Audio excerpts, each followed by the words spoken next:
बनाया गया है। यहाँ पर स्टूडेंट आते थे, जैसा इंजीनियर, डॉक्टर, ऑफिसर जो बनते यूनिवर्सिटी में, ये पूरा यूनिवर्सिटी था। यहाँ पर इस जमाने में जो लोग आते थे धर्म प्रचार के बारे में सीखते थे और आगे जाकर धर्म प्रचार फैलाते थे। यहाँ तीनों धर्म, यस, तीनों का बुद्धिज्म, तीनों धर्म, यस। तो ये तीनों धर्म यहाँ पर कार्विंग्स, तीनों धर्म का कार्विंग्स ऐसा किया है कि यानी 1 से 12 बुद्धिज्म किए थे, 1 से 12 नंबर बौद्ध गुफा है, 13 से लेके 29 का वो हिंदुज्म का है और 30 से 34 जैनिज्म का है। टोटल 3 धर्म का जो बोला है मैंने। अब मैं किंग नेम बोल रहा हूँ, राजा का नाम बोल रहा हूँ आपको। यानी कार्विंग जो किया है 1 से 12 जिस बुद्धिज्म, राष्ट्रकूट घराना, king name Rashtrakuta.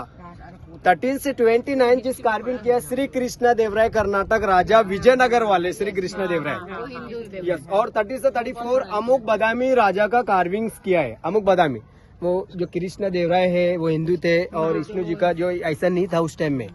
5 century AD के टाइम में बुद्धिज्म और जैनिज्म सनातन धर्म में ही आते थे। धर्म प्रचार बढ़ गए तो अपने को डिवाइड समझ में आ रहा है कि बुद्धिज्म डिफरेंट, जैनिज्म डिफरेंट, अभी समझ में आ रहा है। उस टाइम में तो सभी एक ही थे ना। ये बताए, कोई जो कारीगर जो काम करता था उस टाइम में वो नहीं देखता था कि ये सभी एक ही समान समझते थे उस टाइम में। बट मैं आपको ये बताना चाह रहा हूँ, कैलाश टेम्पल जिस मोनोलिथिक सिंगल रॉक कटिंग किया कैलाश, उसको बनाने के लिए 200 साल लगा है। कैलाश टेम्पल देखने के लिए मिनिमम 30 से 40 मिनट या 50 मिनट भी लग सकता है आपको कैलाश टेम्पल के लिए।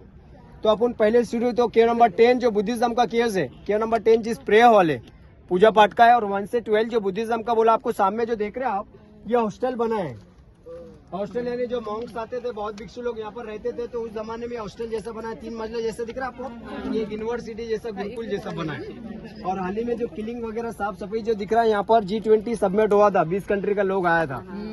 अभी भी आपके साथ में भी ऐसा लग रहा है कि अलग अलग मतलब अलग अलग डिस्ट्रिक्ट के, स्टेट के, तो वो भी G20 जैसे देखा। मैं कोई आपने उनके बंगाल के भी आपके साथ में, बंगाल के मैडम से भी मैंने बात किया।